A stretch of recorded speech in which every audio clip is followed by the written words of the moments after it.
There's an interesting word in Tewa, and I think it's very significant because it tells us where the people's thoughts really are.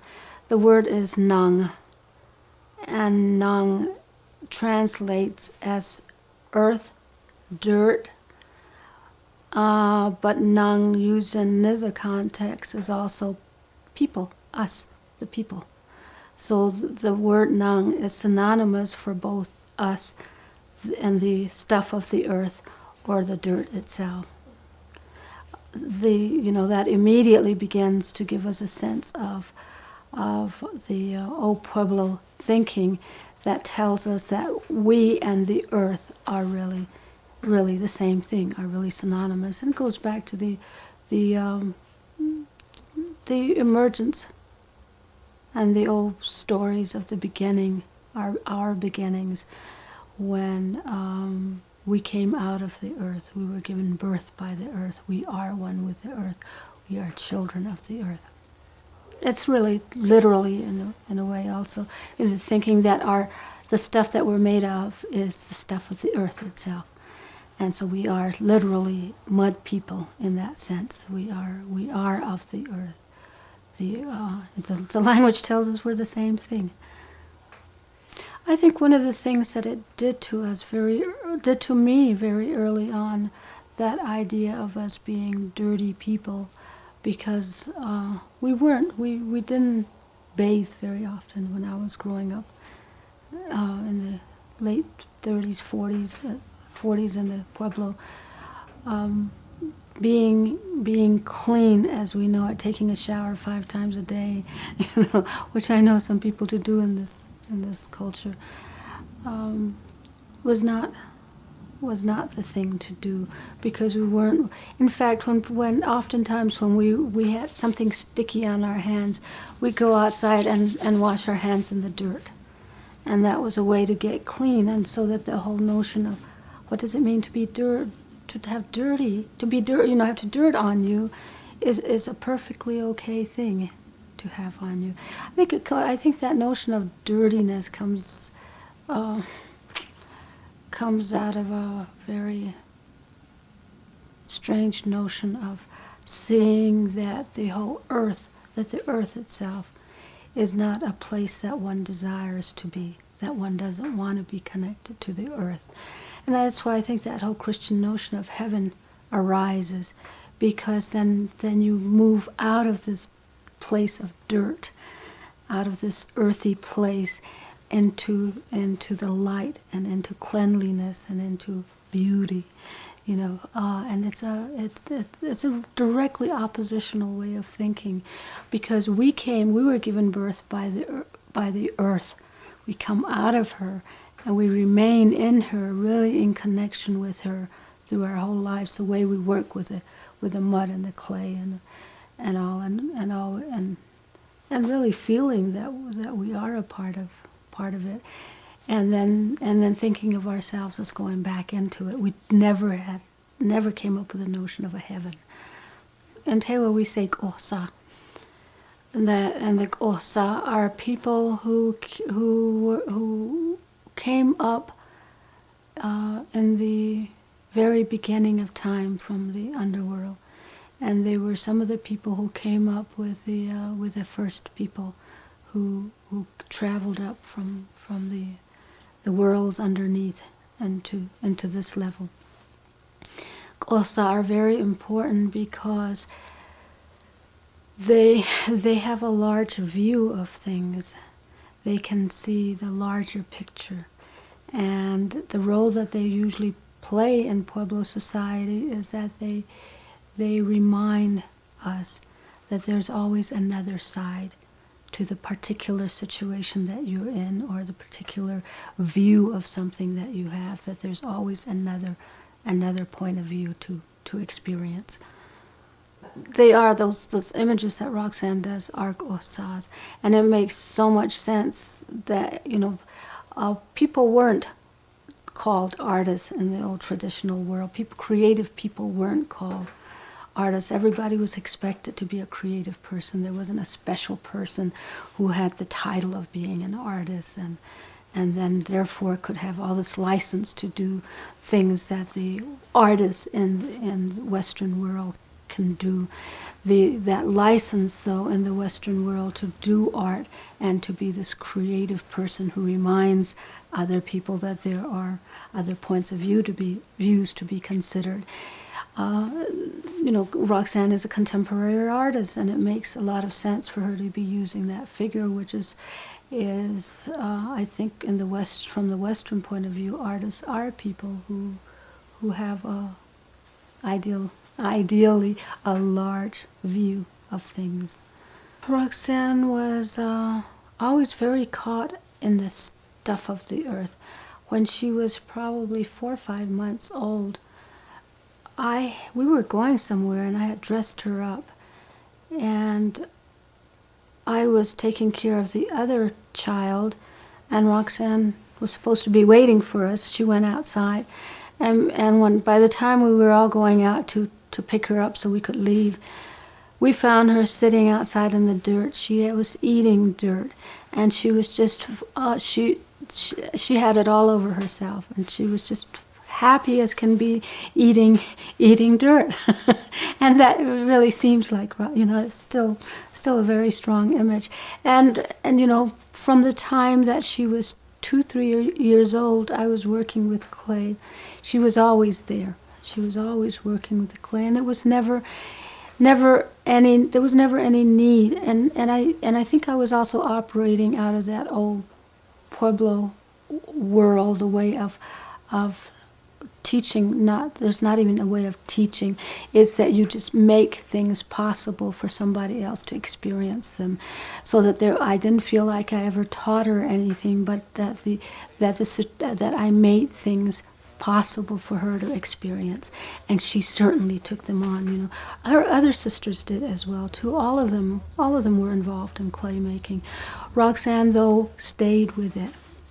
I know that I took a very traditional Pueblo approach with my children and what I taught them, and it was not that I had any idea of who they should be or what they should do, but simply that it was my role to allow them to do things that they seemed to be interested in, or that I was interested in. At the time, I was very much into making pottery, and so I made it possible for all of them to be a part of it. There was never any get your hands out of the mud or wash your hands or anything of that sort. It was there, and we were all working with clay, and she certainly was very, very strong with it. Her other sisters also worked with clay, but they didn't stay with it the way that she did. It felt like there was no break between making pottery and making a house, and that can be seen at a couple of levels. One is just that level of creativity. You go about doing what you need to do, and at that time as a family we felt a need to build a house, so we set out to build a house, and we built it out of adobe. I remember that there were 3 girls, and each one of them really became very clear about what part of it they wanted to work on. Roxanne, of course, was very much a part of working on the walls, which are made out of adobe, and mortaring and putting up the adobes and plastering. A very good plasterer, but that was all very much in line with it. Her older sister, who is very different than she is, much more like her father, was the one who wired the electrical, put in the electrical lines and did the plumbing, that figured it out and put it in, and then her father would check it, as well as we had a licensed person who would come in and check it, but basically she was the one that figured it out. And how old was she? She must have been 15, 16, something like that. And then the younger one, who was about 9, 10 years old, is still just the way she is now. She was the person that moved around everybody and was helping everybody everywhere, and doing what, wherever there was something to be done, moving with that. Very different personalities.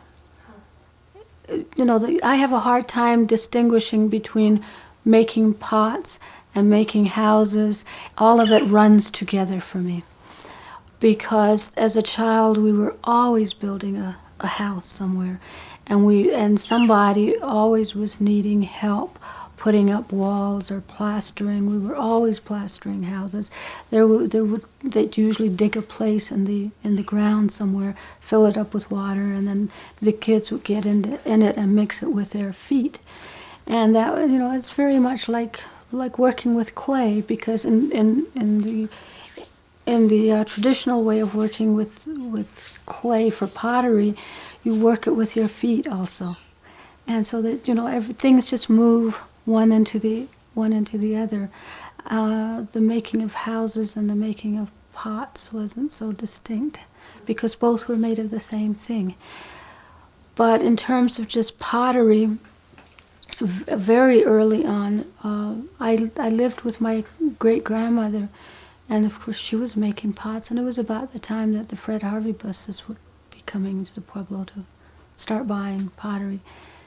And there was always a basket of pots by the door, and would hear a sound. Somebody would be yelling out, "They're here, they're here." And it meant that the Fred Harvey buses were here, and then we'd run out and we'd pick up our baskets and run out to the buses. But she would be sitting at the kitchen table. There was never any never any separation from making pots, which most people in Western world think about as a dirty activity. Working at the table at the same time, fixing dinner, and people would be coming and going, and activities she'd be cooking, and then she'd be sitting there polishing again, or forming a pot.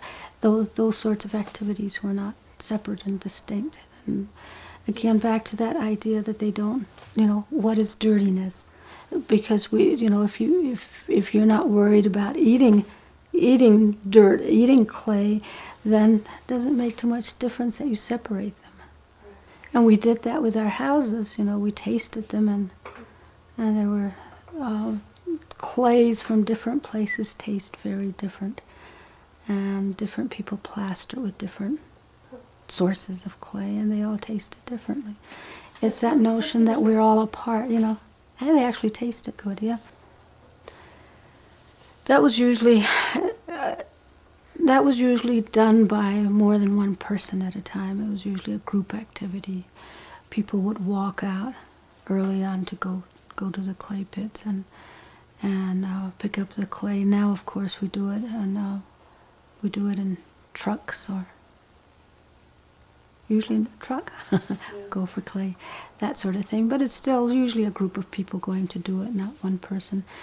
And it's very important still to be thankful that the clay is coming with you, and that's part of the ritual of clay digging is to be thankful for the privilege to take the clay home so that you can work with it. And really, if a pot breaks, it's very often that people will say, "Well, you weren't respectful enough when you took it out.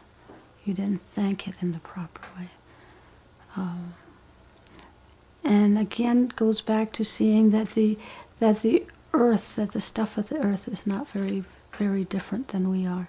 And it comes to a very big difference between Western people and Pueblo people, who really, I think in the Western world, humans are set up as the most special creatures in creation, in the universe. And in the other world, we're not at all. We're but an extension of everything else around us. It was a very new market. It was fairly new when they started coming in, and what I think it had a very strong effect on me personally, because we had to live through feeling that here were all these people coming in, and I distinctly remember the feeling of watching them get off the bus, and they always were very well dressed. They were always well combed. they always look so clean. And in contrast, of course, especially when I was very young, we had the chappiest skins that you can imagine, never wearing shoes. Our feet were, the bottoms of our feet were like shoe leather, because they were so rough from not ever wearing shoes, and we were dirty. I mean, we'd go like that, and dirt, it was, and we didn't, we were poor in the sense of in Western terms, because we didn't even have combs. It was hard to come by a comb to comb your hair. We had big tangles in our hair, all of that sort of stuff. And of course, our clothes were our way of dressing was changing at that time. My great grandmother still wore the old traditional clothes. But when I was a little girl, I got dressed in clothes that were more American. But we didn't have many of those. Maybe I had a dress that you'd have to take off and then put on somebody else's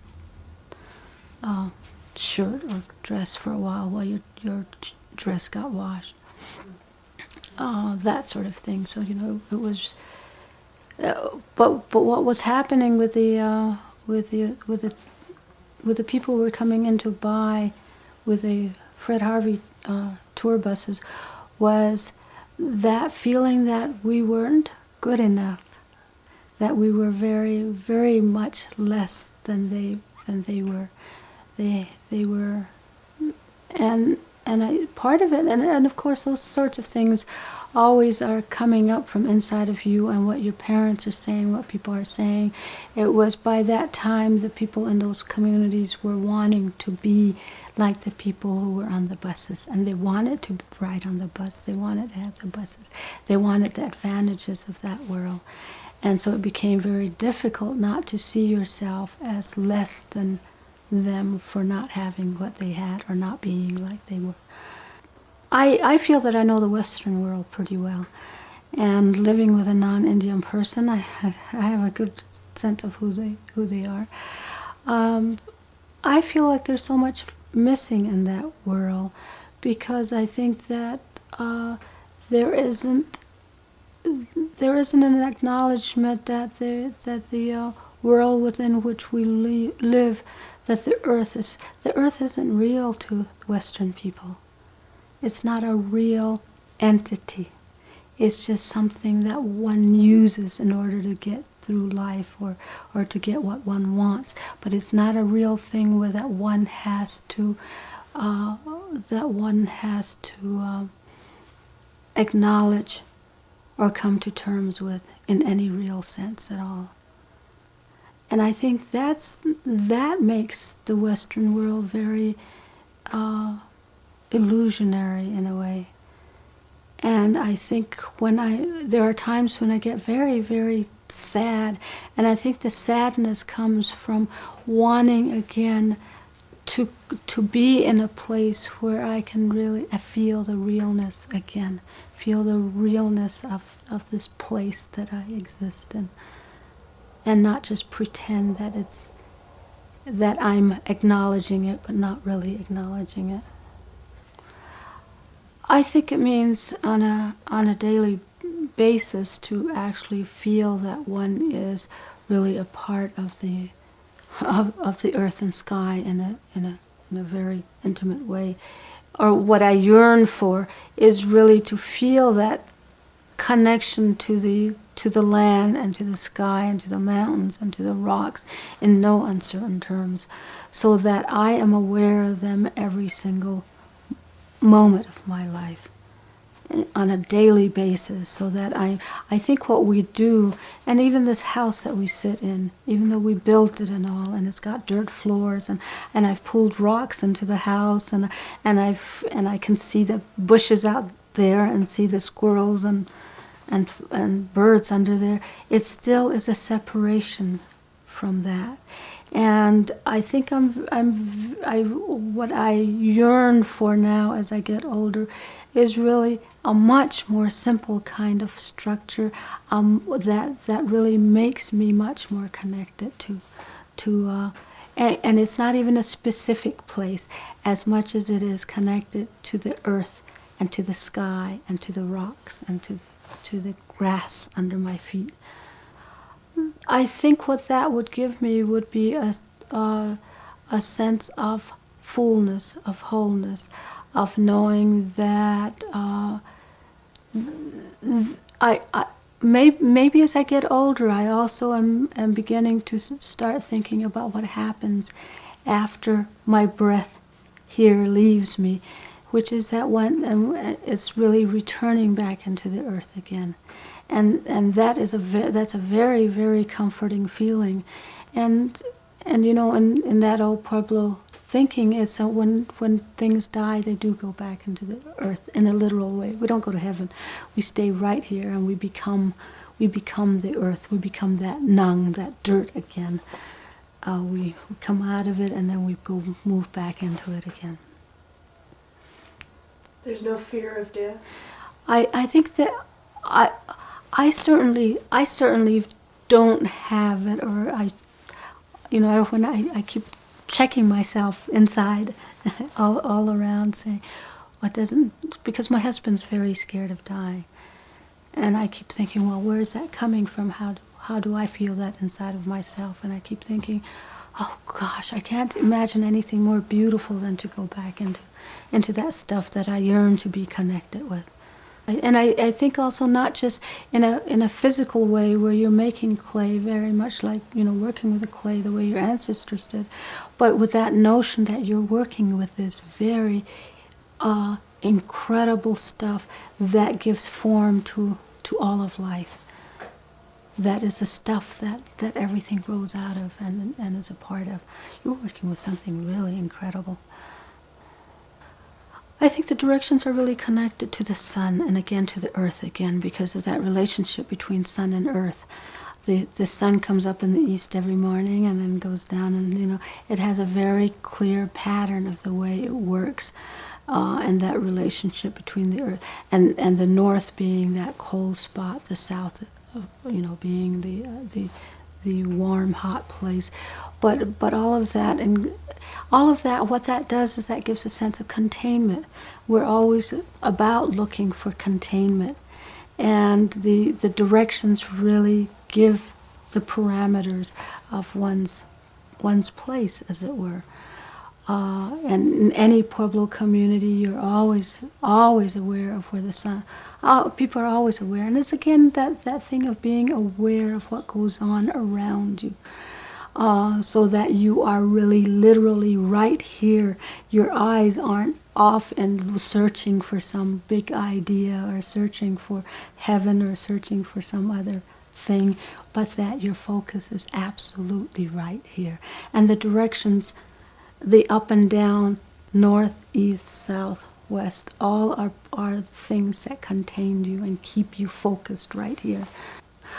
I think it comes from that from living in this place, the Southwest, for the thousands of years that they've lived here, because this is a very harsh place to live in many ways. The sun is very strong, the winds can be just frightening sometimes. And if people weren't observant and weren't careful about what was going on around them, they couldn't survive. It was a way to survive as well too. But it also made them see the world, see the place that they lived in, and know it in such an incredible way. Patterns are important because if you don't know if you don't know how the seasons really work, and like in our community, the entire social political structure traditionally was winter and summer, and when the sun started, watching the sun so that you knew exactly what it was going to do, and the entire community was aware of what was happening with the sun and its movement across the sky, that they knew it was when it was time to plant, when it was time for the winter people to say to the summer people, now it's your turn. For the next 6 months, it's your turn to decide what we do. And then 6 months later, the winter people taking it on. It's that giving of oneself to the natural cycles, but knowing those cycles, knowing those patterns so well that there's no doubt about them. And also, I think just other people are very, very keen observers of people's behaviors and gestures and things. I remember I'd ask my grandmother would ask me to go get something, and I'd run off and look for it. I couldn't find it. I'd come back and say, "Where is it?" She'd say, "Over there," and that was it. And then you go back and what that forced you to do was have to reconstruct everything about her inside of yourself. And that you had to be very observant of how she moved her elbow or her mouth or her eye or whatever, her eyebrow, so that you could read what was going on. Very, very different than Ralph, who you have to tell exactly, 2 inches off to the side there on the blue shelf or whatever. The Western world is a very explicit world next to the other one.